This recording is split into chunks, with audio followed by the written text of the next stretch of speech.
To stocks with Kevin. सबसे पहले सबको नए साल की बहुत बहुत बधाइयाँ। और आज के स्पेशल सेशन में हम बात करेंगे बहुत ही इंपॉर्टेंट टॉपिक के बारे में।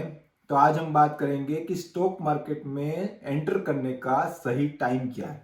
तो मैंने अपने बहुत सारे सब्सक्राइबर्स और दोस्तों से बहुत सारे टॉपिक्स के बारे में राय मांगी और लोगों ने बोला कि केविन हमें ये बताओ कि स्टॉक मार्केट में एंटर कब करना चाहिए। अभी सेंसेक्स ऑल टाइम हाई पे है तो अभी हमें एंटर करना चाहिए या नहीं करना चाहिए, और अगर अभी नहीं करना चाहिए तो कब करना चाहिए, कब पता चलेगा कि हम स्टॉक मार्केट में एंटर करें, और क्या अभी सेंसेक्स ऑल टाइम हाई पे है तो क्या हमने एंट्री मिस कर दी है।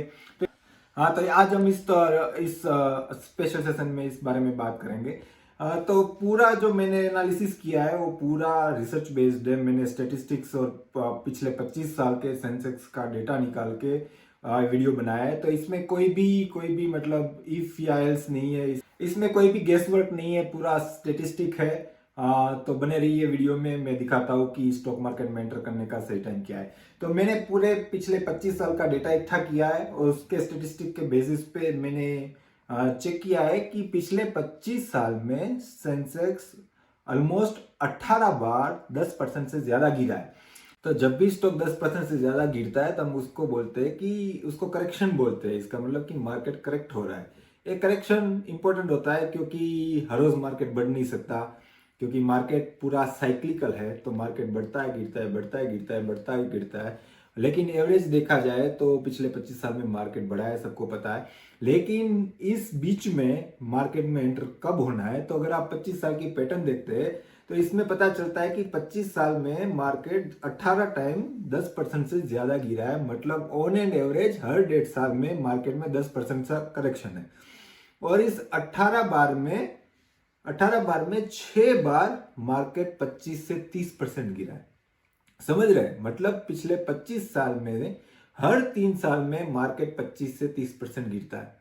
हर 3 साल में ऑन एंड एवरेज मार्केट 25 से 30% गिरता है। तो चलिए इसको हम पूरे ग्राफ के साथ एनालाइज करते हैं। इसमें कोई गेस वर्क नहीं है, पूरे स्टेटिस्टिक के साथ देखेंगे। हाँ, तो जैसा कि मैंने बताया कि जो भी डेटा मैं शेयर करूंगा वो फैक्ट और स्टेटिस्टिक के साथ शेयर करूंगा। तो पिछले 25 साल का डेटा हम देखें तो 18 बार स्टॉक मार्केट 10% से ज्यादा गिरा है। जैसे कि मैंने बताया उसे हम करेक्शन बोलते हैं। और उस 18 टाइम में से out of 18 6 bar stock market 25 या 30% गिरा है। मतलब आप समझ रहे हैं कि 25 साल में 18 बार स्टॉक मार्केट 10% से ज्यादा गिरा है। मतलब कि हर एक 1.5 साल में stock market on an average 10% गिरता है। और हर 3 साल में stock market on an average 25 से 30% गिर रहा है। तो मैं आपको डेटा दिखाता हूँ। 1998 से मैं स्टार्ट कर रहा हूँ। स्टॉक मार्केट क्लोज प्राइस पे ध्यान दीजिएगा। तो 1998 में 4321 सेंसेक्स था, जो गिर के 1998 में अराउंड 3351 जा रहा है। मतलब कि ऑलमोस्ट 30% सेंसेक्स गिरा है। फिर अराउंड 1998 में 4186 है और 1998 एंड तक अराउंड 2700 है। मतलब देख रहे हैं ये दूसरा 10% वाला करेक्शन है। और फिर मैं थोड़ा आगे बढ़ूँ तो 2000 में सेंसेक्स 5313 है, जो गिर के 2002 तक 2812 होता है। मतलब कि ऑलमोस्ट 50% करेक्शन है। सेम मैं आगे दिखाऊं तो 2003 में सेंसेक्स 5946 है, वो गिर के 2004 में 4756 होता है। ऑलमोस्ट 10% करेक्शन है। तो ये दिख रहा है ये हर एक पॉइंट पे, यहाँ पे भी 10% करेक्शन है, यहाँ पे भी करेक्शन है, यहाँ पे अराउंड ज्यादा करेक्शन है 20,000 21,000 से 14,000। मतलब 30% का करेक्शन है। और अगर रिसेंट बात करें जब से मैंने स्टॉक मार्केट चालू किया है तो ये 2020 में अराउंड कोरोना टाइम पे सबसे ज्यादा हमें 30% का करेक्शन दिखा। और रिसेंटली अभी जब यूक्रेन वॉर स्टार्ट हुई 2021 में, तब हमें एक दूसरा करेक्शन देखने को मिला। तो मैंने एक करेक्शन जैसे ये देखो, ये यूक्रेन वॉर स्टार्ट हुई तब 61,000 से गिर के सेंसेक्स अराउंड 51,000 तक गया, 53,000 तक गया। तो ऑलमोस्ट 10% करेक्शन है। तो मैंने एक कोरोना साइकिल मिस की। 30% करेक्शन वाली साइकिल मैंने मिस कर दी थी। लेकिन मैंने यूक्रेन वॉर वाली साइकिल मैंने तब से मैंने स्टॉक मार्केट में एंट्री ले ली। तो जैसे कि हमने बात की, सब बोलते हैं कि स्टॉक मार्केट स्टार्ट कब करना चाहिए। लोग बोलते रहते हैं बाय द डीप, बट कब डीप आती है तो ये रहा इसका हिस्टोरिकल डेटा कि हर 1.5 साल में स्टॉक मार्केट एवरेज 10% गिरता है और हर 3 साल में स्टॉक मार्केट एवरेज 30% गिरता है। तो जब भी एक करेक्शन आए तब आप रेडी रहने चाहिए, आप रेडी होने चाहिए कि आप उस टाइम पे एंटर कर पाए। ऐसा नहीं कि उसी टाइम पे जब स्टॉक मार्केट में करेक्शन हो रहा हो तब आपके पास सरप्लस अमाउंट ना हो और आप एंटर ना कर पाए। तो ऐसा कोई नहीं है कि ये अभी जो स्टॉक मार्केट अभी सेंसेक्स 72,000 है तो आपने कुछ मिस किया है, नहीं। ये पूरा साइक्लिकल गेम है, नेक्स्ट साइकिल में आप एंटर कर सकते हैं। तो बस आपको कुछ नहीं करना है, आपको वेट करना है। ऐसा नहीं कि आप वेट करें, आप अभी भी एंटर कर सकते हैं। लेकिन मान लो आपको 1 लाख रुपए स्टॉक मार्केट में इन्वेस्ट करने हैं तो अभी 10 से 15 हजार इन्वेस्ट कर सकते हैं।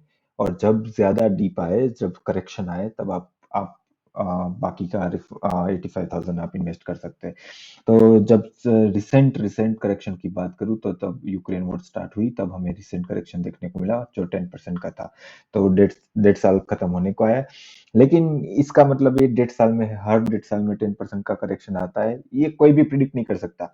और ये एवरेज डेटा है, मतलब 25 साल में 18 बार करेक्शन आया, इसका मतलब ये नहीं कि हर 1.5 साल में 2022 में आया था तो अभी 2024 के मिड में करेक्शन आना चाहिए, नहीं, ये कोई प्रिडिक्ट नहीं कर सकता, ये एवरेज डेटा है। तो अभी इंडिया का जीडीपी अच्छा चल रहा है तो इसका मतलब ये भी हो सकता है कि ये करेक्शन थोड़ा पोस्टपोन हो जाए, 2 साल नहीं 2.5 साल के बाद आए। लेकिन ये करेक्शन आना ही आना है, रीजन कुछ भी हो, कोई फर्क नहीं पड़ता। कब आएगा किसी को पता नहीं है, कोई प्रिडिक्ट नहीं कर सकता। लेकिन ये गेम साइक्लिकल है और स्टेटिस्टिक इसको प्रूव करता है कि करेक्शन आना ही आना है। तो तब तक जब भी करेक्शन आए, तैयार रहिए। एक और इम्पोर्टेंट चेंज मैं मेंशन करना चाहूँगा कि ये जो पूरा 25 साल का ग्राफ है वो मैंने वीकली बेसिस पे लिया है, मतलब कि हर एक वीक का डेटा है पूरे 25 साल तक।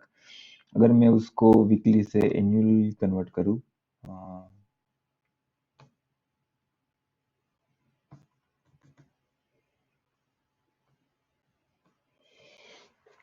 तो आप देख सकते हैं कि मार्केट बढ़ रहा है, गिर रहा है, बढ़ रहा है, गिर रहा है, लेकिन ऑन एन एवरेज पिछले 25 साल में मार्केट पूरा बढ़ ही रहा है, बढ़ ही रहा है, एवरेज बढ़ ही रहा है।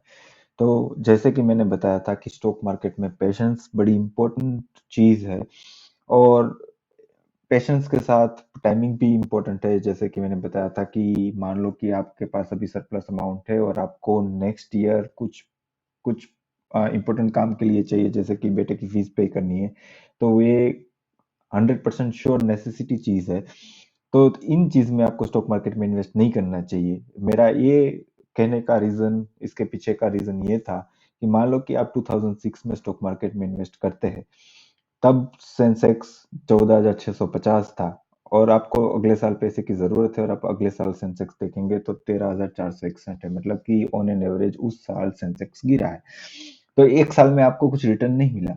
लेकिन मान लो कि आपको 2 साल, 3 साल, 4 साल, 5 साल में आपको वो पैसा चाहिए था, तो आप देख सकते हैं कि 5 साल के इंटरवल में सेंसेक्स बढ़ा है। तो अगर आपको शॉर्ट टर्म के लिए स्टॉक मार्केट में इन्वेस्ट करना है तो मे बी आप अनलकी हो और आपको पॉजिटिव रिटर्न ना मिले।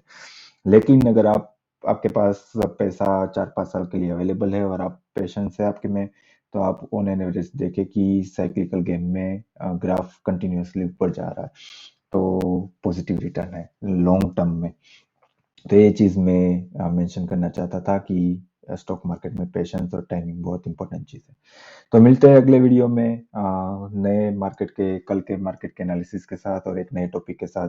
और अगर आपको ये वीडियो पसंद आया है तो लाइक कर दीजिए, और अगर आप ऐसा ही स्टेटिस्टिकल और हिस्टोरिकल डेटा और नए नए टॉपिक्स को जानना चाहते हैं तो मेरे चैनल को सब्सक्राइब कर दीजिए।